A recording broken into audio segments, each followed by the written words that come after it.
What is up, everyone? Mr. J back here again with another episode of American Truck Simulator. Today we're heading down to California from Oregon with some furniture. And we are going to talk about more tow truck stories. I'm gonna hope that this is working out pretty well, and we'll go from there. So one of my favorite stories. Oh, why did it say I can go that way? I can't go that way. They are lying to me. One of my favorite stories was this one time when I was a youngin'. I was a young buck and I just started out in the game. How do I get out of here? There's a... Oh, I gotta go through this. Okay. Yeah. Okay, here we go. We gotta go this way, it looks like. I don't know if I can make that. Yeah, I can make that. Okay. I got called out one time to this call about 2 in the morning. Lady wasn't drunk because the cops didn't arrest her, but she's definitely going through it. And she nailed the curb. Her bumper's like ripped off, tires broken in half, rim is cracked. And she's like yelling at me, screaming at me like, "You can't take my car, blah blah blah." And I'm like, "Ma'am, it's in the middle of the road. Like, you're in the middle of a major road. You can't just sit here.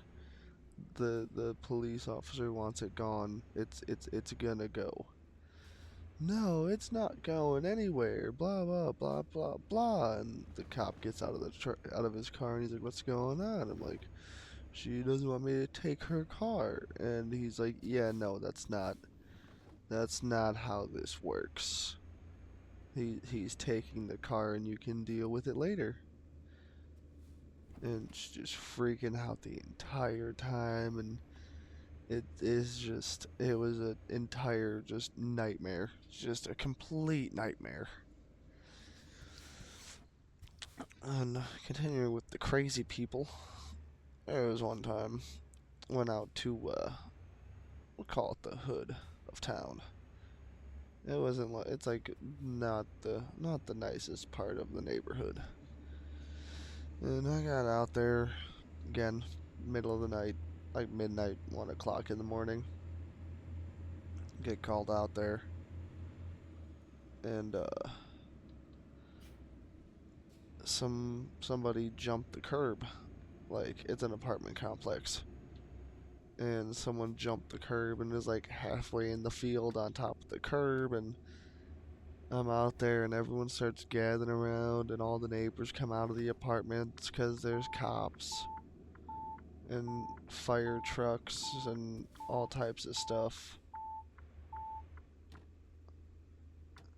And they're all getting rowdy and wild, and they're like, "Yo, we're not even here to like mess with you guys. This person is drunk and jumped the curb and is in the middle of the grass." Like, what? Like, now on to a different topic of people who we're not the smartest, but not the the stupidest either, I guess you would say.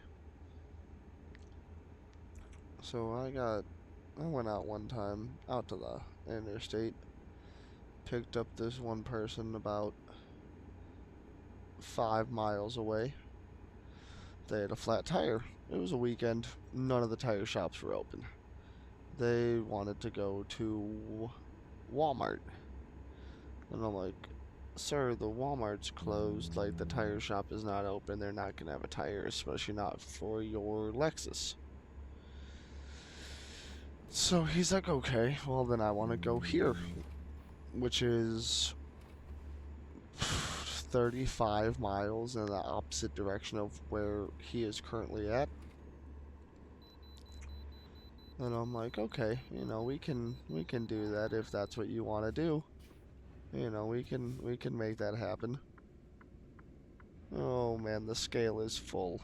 I'm gonna pass it. So I'm like, you know what? We can make that happen. If that's what you want, we can do that. Get out there and go and talk to the guy. And he's like, "Oh yeah, no, we can't do this. We're not gonna be able to do this today. Like, there's no way. Like, it's gonna be like 2, 3, 4 days." And I'm like, "Okay." And the customer is like, "Hey, you know any other tire shops?" And I'm like, "I know tire shops. You know, 30 miles back the other way that might be able to do it today, but not out here." And he's like, "Okay, I just want to go to the Lexus dealership then." "Are you sure?" "Yeah. And I'll just have my friend pick me up and take me home." This is an older guy, like probably 60s, 70s, and I'm like, "Alright, sir, not a problem. We can do this." Head over to the load the car back up, and he wants it going another 15 miles the way that we were going, so the opposite way that he came, or the way that he came from. And so we get out there and we get to the dealership, and the dealership is closed, all locked up, nowhere to put the car. So he's like, "Well, what do we do?" And I'm like, "Well, we can take it somewhere else, or I can just, you know, drop it." Oh, I went through the wrong lane. I'm like, I can just drop it in the in front, and they can deal with it. He's like, "Well, my friend's already here, so we'll just do that." All right. And I'm getting his information and everything. He gives me his zip code, and I'm like, "Where is that?" He's like, "Oh, over here, blah blah blah." He he went like 60 miles in the opposite direction from where his house was. He lived in the major city area, and we were about 45, 50 miles west of that. And yeah, he lived like in the city. And instead of taking his car the 20 miles home, we took it like 45 miles back in the other direction. Really doesn't make any sense to me, because now he had to get a ride all the way back out to where he was. But you know what? People want to do what people want to do. And if they're going to pay, then I'll take them wherever they want to go. But yeah, again, with the life lesson of money talks and bullshit walks. You got the money. Whatever. You want to go 500 miles away?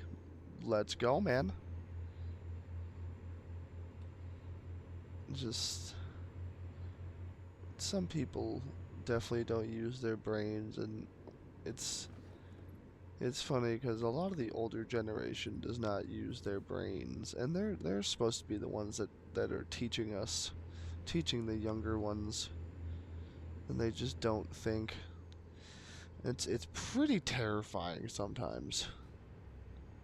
It's it is pretty crazy. Like, you are the ones that are supposed to be teaching, and you are the leaders.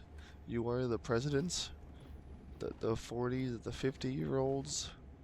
That is just scary.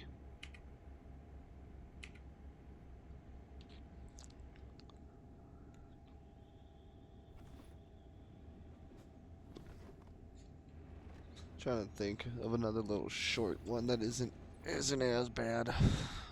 for the rest of our little journey through the beautiful California mountains.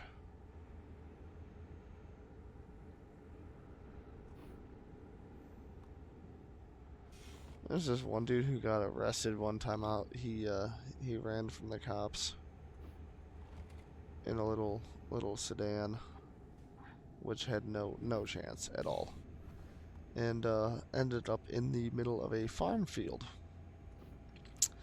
And it had just finished raining like the day before, so the farm field was pretty wet.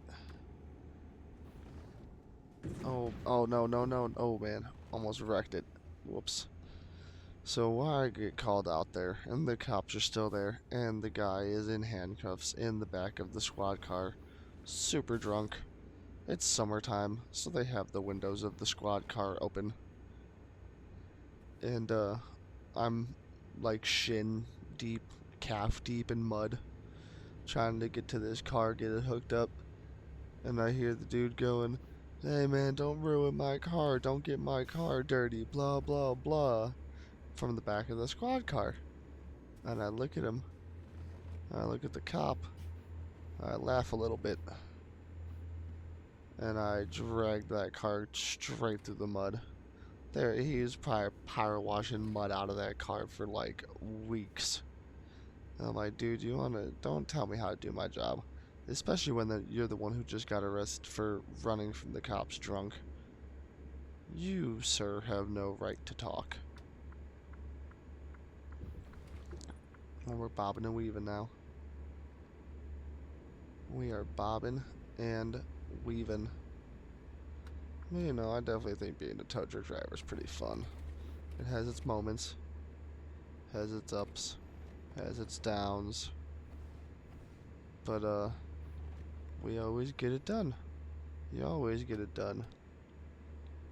There's definitely some more, again, like I always say, there's definitely always more crazy shit that happens, but some of it is not always YouTube friendly.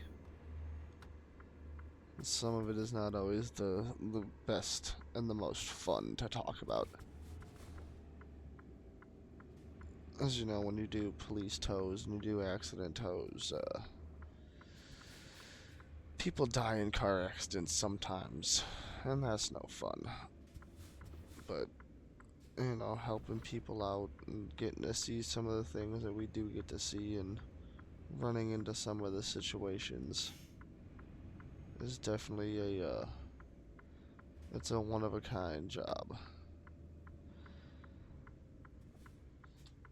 I'm gonna blow some red lights.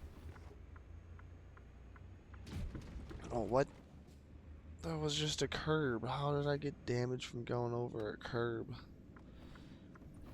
But I do hope you guys enjoy the stories. I think they're pretty fun. I think it's pretty fun talking about it and sharing it with people who may not uh, know what it's like or get to experience or know anyone who's like that, who does something like this.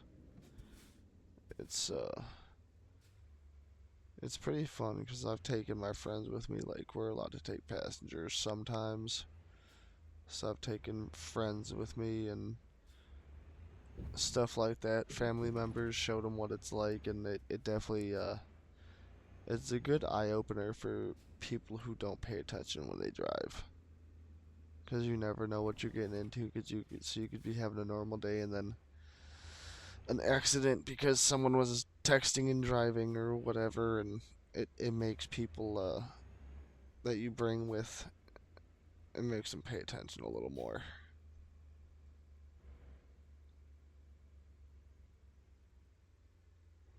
And I don't feel like parking, so I'm just gonna pull one of these. I hope you guys enjoyed my TED Talk. Don't forget to like, subscribe, follow, all that goodness for more of my TED Talks. And hope you guys have a good day, evening, night, whatever it is for y'all. And see you next time.